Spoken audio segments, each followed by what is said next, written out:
perfect night's sleep, but I can't stay around in the room, sadly, because I love it here. I have to go and meet Oliver because we're going to go and get a boat transfer over to an island in the middle of Lake Garda, owned by a branch of the Borghese family, who were popes and princes in the past in Italy, and they are going to show us around their private villa there. So I'm pretty wildly excited. And that was Stephanie speaking to you from Riva, a most beautiful town on Lake Garda. And now we've just driven down to a place called Salo, and that is our boat to go to the island. Oh, the day is starting very nicely. I'm rather hoping that the Italian guy comes with it. I love it. I quite like the guy in it too. Are you all excited? this looks amazing. Super excited. It's so gorgeous. So ladies, what do we think of our taxi? I think this will be fine. Will this do? Just about. I think so. Okay, well, I hope you're not getting ideas above your station. Oh, I am. Thank you.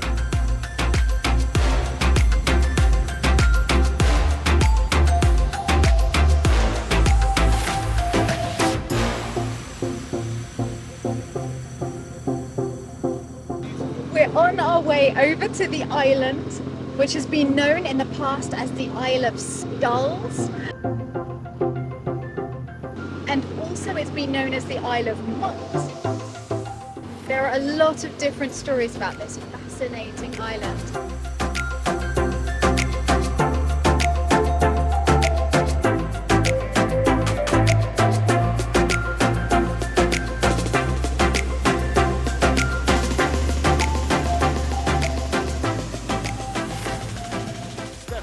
When I thought we'd arrive at this villa on a motorboat, I envisioned exactly this. I'm in heaven.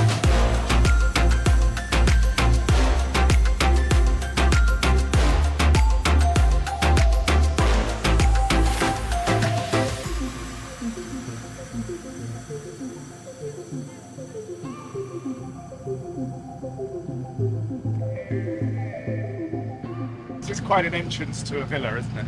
Okay, I think that we need to rethink all of the entrances to our home. We're about to land at the private port on the Isola del Garda to go and see this extraordinary villa, which is still a private home. I just don't think that the Lalande parking area is cutting the mustard right now. 1, Grazie. 2, and 3. So excited. I know. I cannot wait. I can't believe we're seeing this place. So Alberta is the lady of the house. Yes. And she is going to give us a tour. So She's one of the many children, brothers and sisters, who own it together. Yes. It's a big, big family home here. So to say we're excited is an understatement. Big understatement. Yes. What a way to arrive. You got your phone. And the minute we stepped off the boat, we found ourselves in a fantasy world. Can this be real? Look at the play of the light of the water inside the boathouse. And really, comparing that boathouse with the one at Lalande, I just don't think we come out of it favourably. This island is over 1 kilometre long, but only 160 metres wide, making it feel like a paradise because it has the scale of feeling like a wonderful garden, but actually is big enough to make magical areas in. The children are particularly excited because apparently this used to be at one point in history a pirate's lair.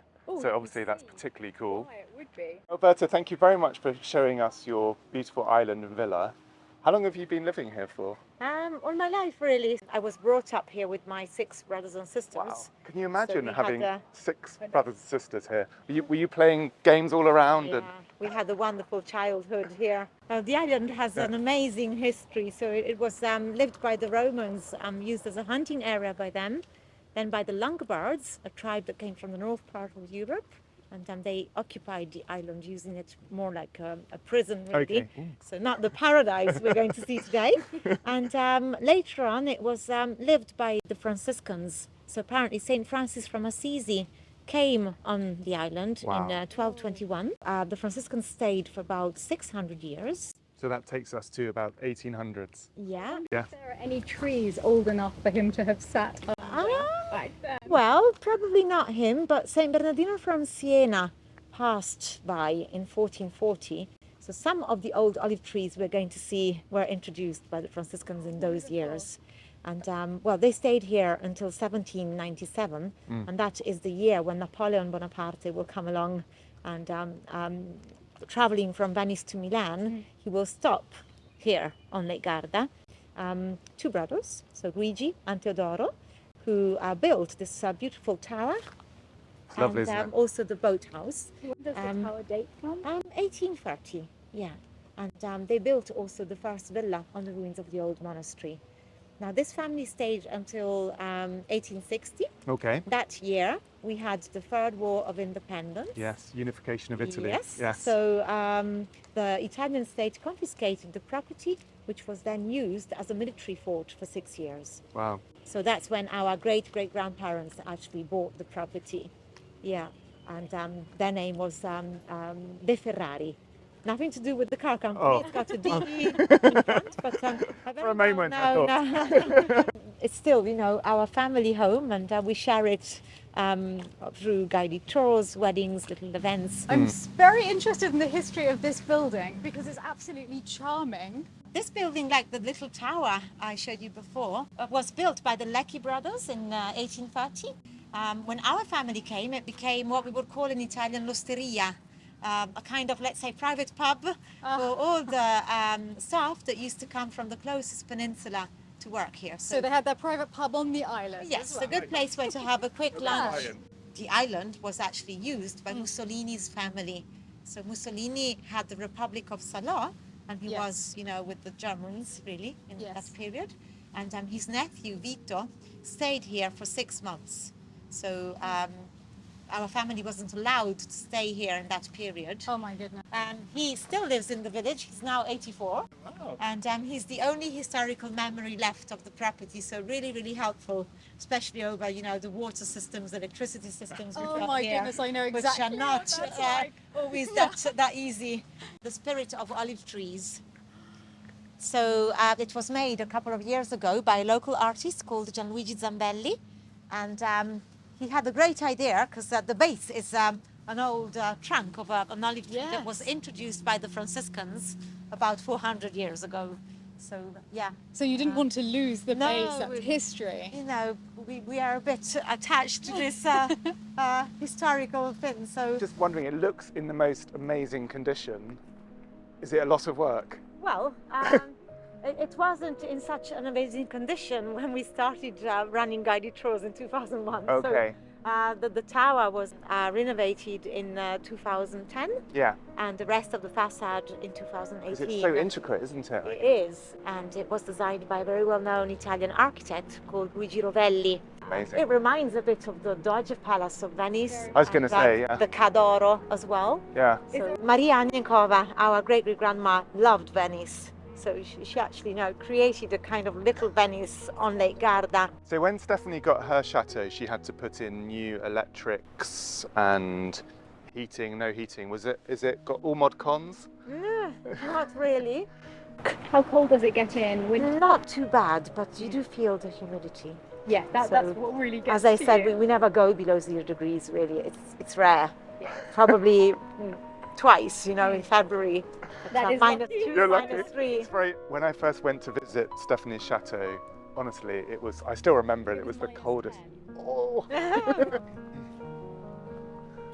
What do you think? Probably the most beautiful place on earth. Can I just say I'm having serious house envy. I've never seen anything so beautiful. It's just paradise, isn't it? Yeah, no other word for it. My mother is the gardener here as well, so she actually created this kind of English cottage garden. And the agapanthus, I love agapanthus. Yes, it's lovely. Charlotte, our mother, takes care of most of the flowers we're going to see over here. And she still does the gardening. She does the gardening. She runs a small pony club for kids on the closest peninsula. And we've got three... sounds like an incredible woman. Oh, she is, absolutely. Shame we haven't got Isabel here. I know, it's a shame the great spirits can't meet. Yeah, over here we've got a beautiful greenhouse which was built in the first 1900s. So a bit in an English style, quite unique here on Lake Garda. Yes. My Yeah. mother would be very jealous of this greenhouse. And my mother collects all geraniums in there. It's beautiful. They're spilling out of it. There's a grotto in the greenhouse.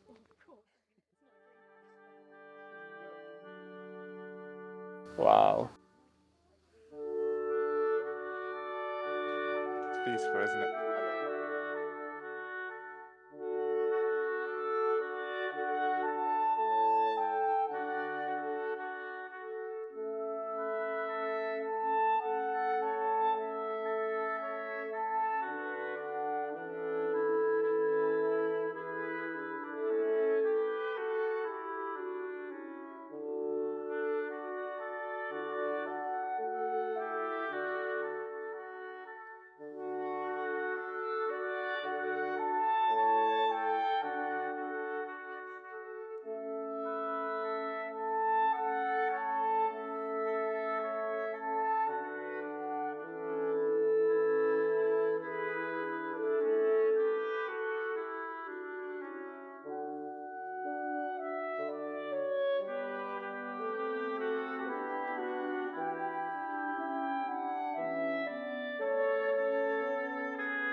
I think this is where I'd come with my easel.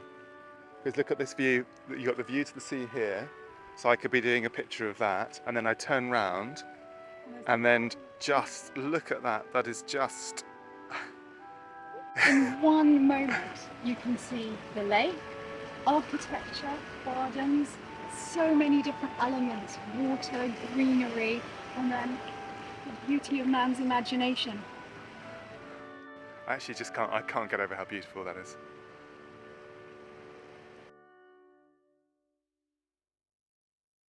Do you still see the beauty when you live here every day and all your life?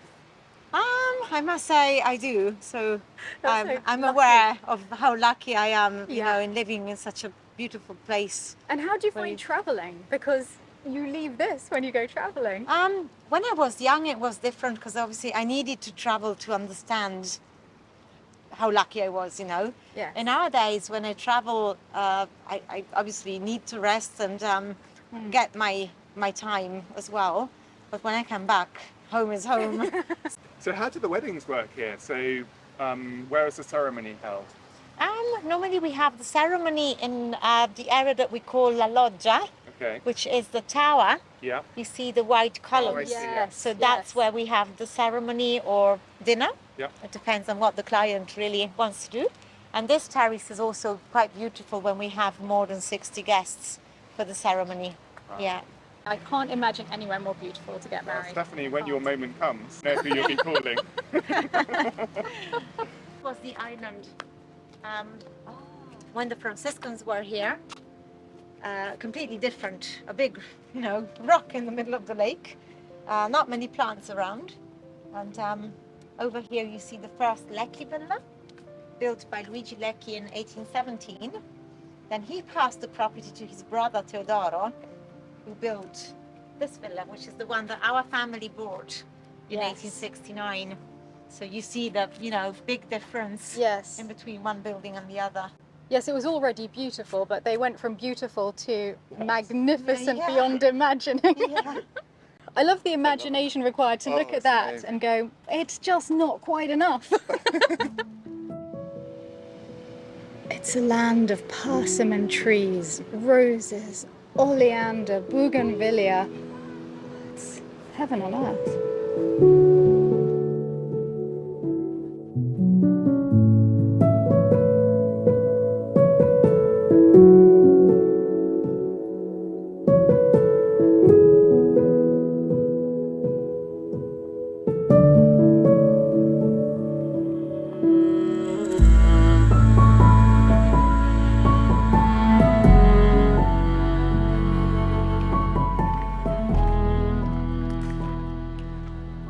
I don't know why we don't have narrow little paths like that made out of I box. found something even better. Oh, it's not So- possible. As you look down from your bedroom at Lalande, I think you should expect to see something like that. Right, I'll have a word with Dan the minute I get home. Maybe a couple of peacocks would be nice. Yeah, if you could throw a lake in the background as well, that would be helpful. You get to see that kind of English, Italian, exotic garden all in one. It's a fusion. Beautiful Phoenix Canariensis palm trees, agave, cactus, prickly pears. You think you're looking in the most beautiful direction and then you realise what's right behind you, Oliver. From this terrace we're looking back down onto the Franciscan dormitory dating from the 17th century. Now we're looking down onto the English garden with the roses. So we heard rumours that it was once a pirate island. Yeah, it was. It was used by smugglers? Yeah. What a pathway. Everything feels mysterious and wondrous like this. Grapes on the first one, faces. We've got acanthus leaves on the third one, daisies. Look at the dragons up there.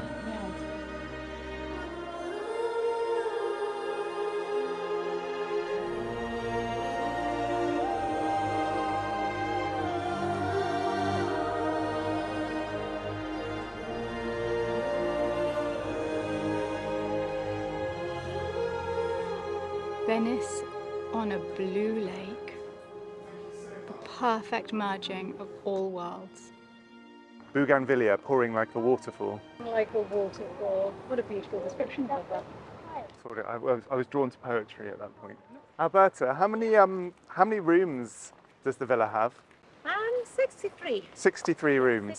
63 rooms. How many are bedrooms? I have to give me time. I have to work that out because now obviously it's been divided in apartments. Yeah. So, allora, 1, 2, 3, 4, 5, 6, 7, 8, 9, 10, 11, 12, 13. Sotto sono 14, 15, 16, 18. I just listened to the Italian. 20. 20 bedrooms. 20 bedrooms. We'll go up to the terrace. Perfect. Which So this is is where the lovely. weddings take place. Yeah.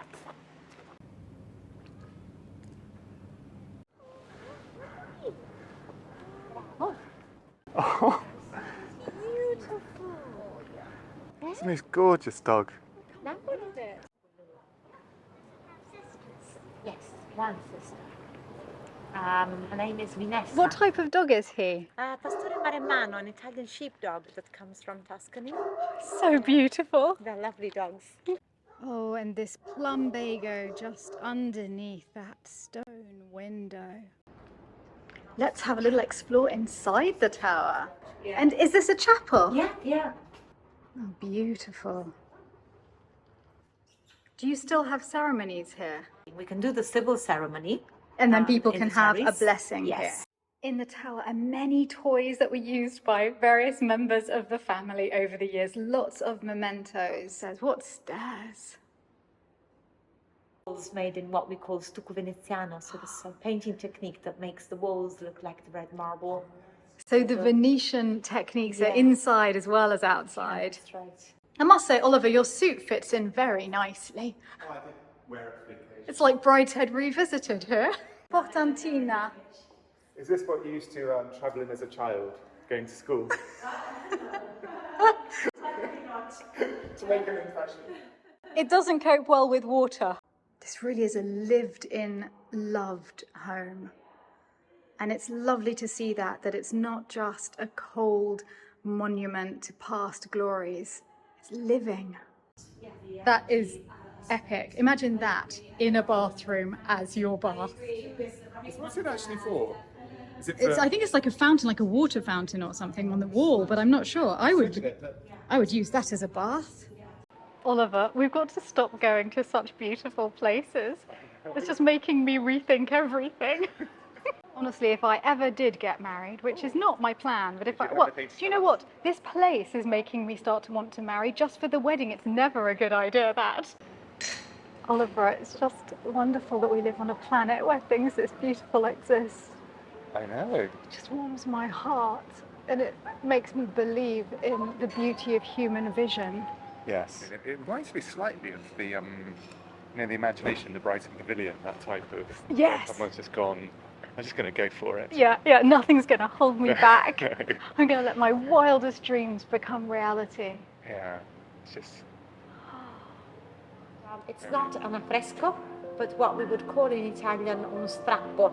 It was a special technique that they used to use to literally tear the affresco and put it on canvas. Ah. So families that had problems and needed money used to sell these masterpieces on auction. Yes. So it was bought by our family around 1904. Frame is all in wood. So this is and a it's been canvas? made- Yeah, yeah. It looks like an affresco from down here. Completely, yeah. It's not. Well, this is really the perfect thing under which to have a romantic moment. But look at that, all those cherubim with garlands.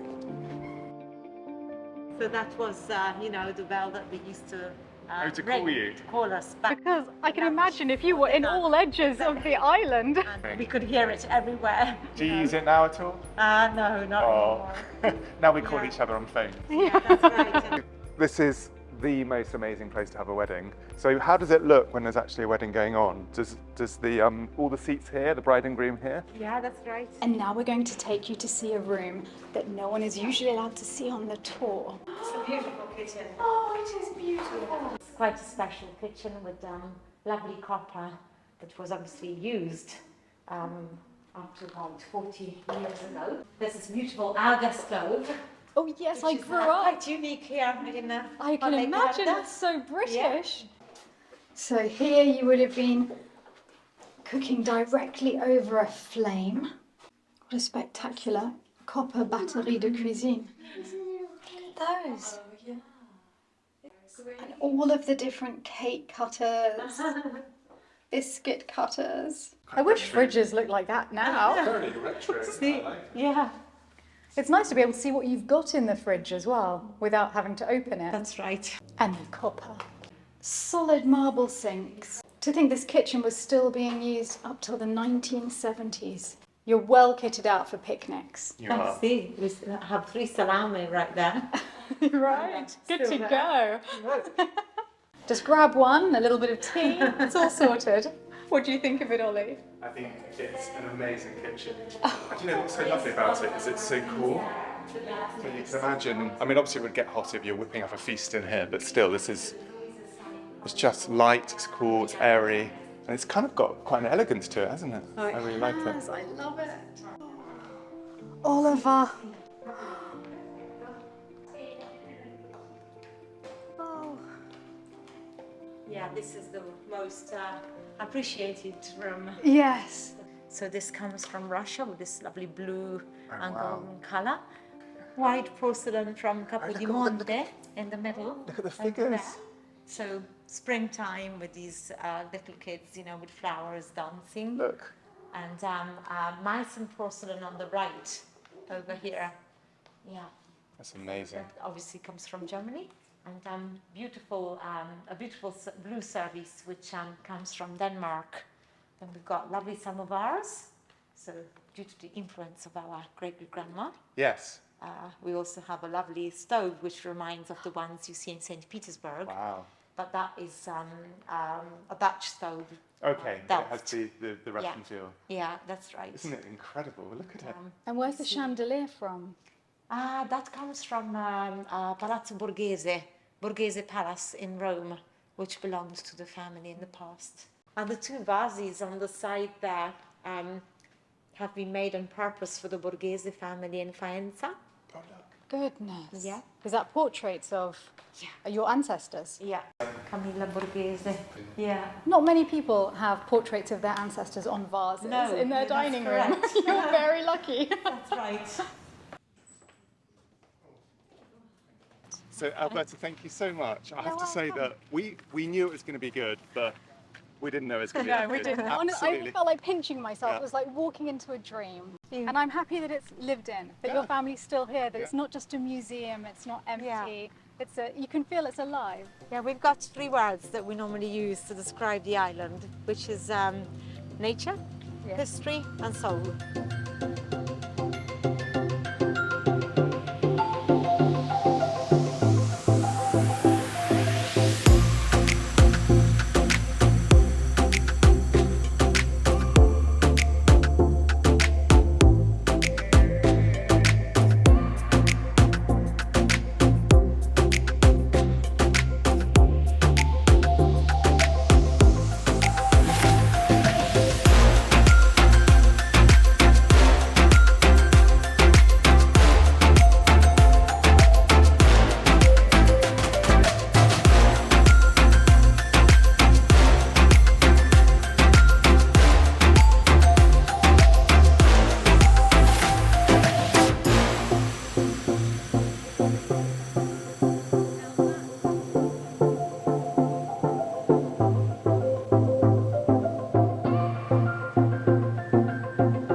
still eating.